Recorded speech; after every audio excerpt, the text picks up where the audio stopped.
भागवत में एक कथा आती है कि पूर्व काल में तुंगभद्रा नदी के तट पर एक अनुपम नगर बसा हुआ था। उसमें आत्मदेव नाम का एक ब्राह्मण रहता था। उसकी एक प्यारी पत्नी थी और उससे उसे 2 पुत्र हुए। एक था गोकर्ण और दूसरा था धुंधुकारी। उसमें से गोकर्ण तो बड़ा पंडित और ज्ञानी हुआ, किंतु धुंधुकारी बड़ा ही दुष्ट निकला। धुंधुकारी अपना भयानक कर्मों की वजह से, दुष्ट कर्मों की वजह से अगले जन्म में प्रेत हुआ। एक दिन गोकर्ण जी सोए हुए थे तो रात के समय धुंधुकारी ने अपना बड़ा विकट रूप दिखाया। तब उन्होंने पूछा गोकर्ण जी ने कि ऐसा भयानक रूप क्यों दिखा रहे हो? तुम प्रेत हो, पिशाच हो अथवा कोई राक्षस हो? तब गोकर्ण ने अंजलि में जल भरकर अभिमंत्रित करके उस पर छिड़का। प्रेत बोला, मैं तुम्हारा भाई हूँ धुंधुकारी। गोकर्ण जी बोले, मैंने तो तुम्हारी मुक्ति के लिए पिंडदान भी किया था गया श्राद्ध में, फिर भी तुम्हारी मुक्ति नहीं हुई। क्योंकि गया श्राद्ध से तो बड़े से बड़े पापियों की भी जो है मुक्ति हो जाती है। बड़े आश्चर्य की बात है। फिर सब विद्वान, ज्ञानी और जितने भी लोग थे सब ने शास्त्रों को उलट पलट कर देखा, लेकिन उसकी मुक्ति का कोई उपाय न मिला। तब सबने यही निश्चय किया कि सूर्य नारायण जो भी आज्ञा करेंगे वही करेंगे। जो संसार के साक्षी हैं, मैं आपको नमस्कार करता हूँ। गोकर्ण की ये प्रार्थना सुनकर सूर्यदेव ने दूर से ही कहा, स्पष्ट शब्दों में कहा कि श्रीमद् भागवत से ही मुक्ति हो सकती है। के बाद गोकर्ण जी व्यास गद्दी पर बैठकर कथा कहने लगे। तब वह प्रेत भी वहाँ आ पहुँचा और बैठने के लिए स्थान ढूंढने लगा। इसके बाद उसे एक बांस दिखाई दिया तो वह उसी बांस के छिद्रों में घुसकर कथा सुनने के लिए बैठ गया। वायु रूप होने के कारण वह बाहर कहीं बैठ नहीं सकता था, इसलिए बांस में घुस गया। इस प्रकार भागवत की कथा 7 दिनों में सुनकर धुंधुकारी पवित्र होकर प्रेत योनि से मुक्त हो गया और दिव्य रूप धारण करके सबके सामने प्रकट हो गया। उसने अपने भाई गोकर्ण को प्रणाम करके कहा, भाई, तुमने कृपा करके मुझे प्रेत योनि की यातनाओं से मुक्त कर दिया।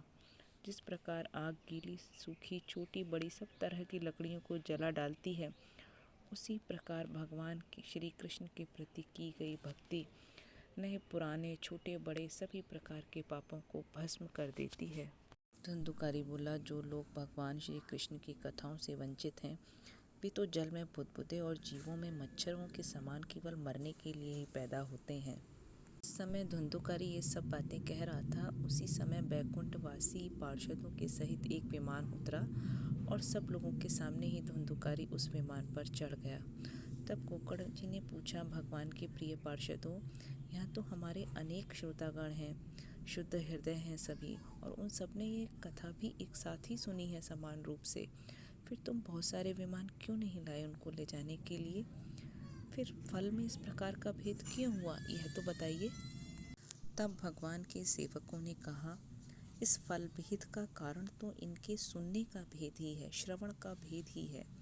ये ठीक है कि सुनना तो सबने समान रूप से ही है, भागवत तो सबने समान रूप से ही सुनी है, किंतु धुंधुकारी के जैसा मनन किसी ने भी नहीं किया है। इसी से एक साथ भजन करने पर भी उसके फल में अंतर रहा है।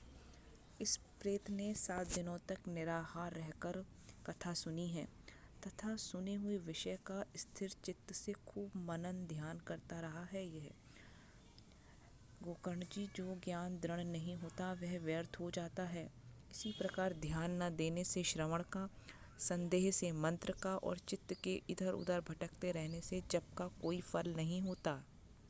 गुरु वचनों में विश्वास, दीनता का भाव, मन के दोषों पर विजय और कथा में चित्त की एकाग्रता यदि नियमों का पालन किया जाए तभी श्रवण यानी सुनने का पूरा पूरा फल मिलता है। यदि दोबारा से ये फिर से इन सब गुणों के साथ भगवान की कथा सुनेंगे तो भगवान स्वयं आकर इन सब को गोकुल धाम ले जाएंगे, अपने धाम में ले जाएंगे। फिर श्रावण मास में गोकर्ण जी ने फिर से सप्ताह क्रम से कथा कही और उन सभी श्रोताओं ने उसे फिर से सुना। फिर इस कथा की समाप्ति पर जो कुछ हुआ अब सुनो। वहाँ पर भक्तों से भरे हुए विमानों के साथ भगवान प्रकट हुए। खूब जय जयकार और नमस्कार की ध्वनियाँ होने लगीं।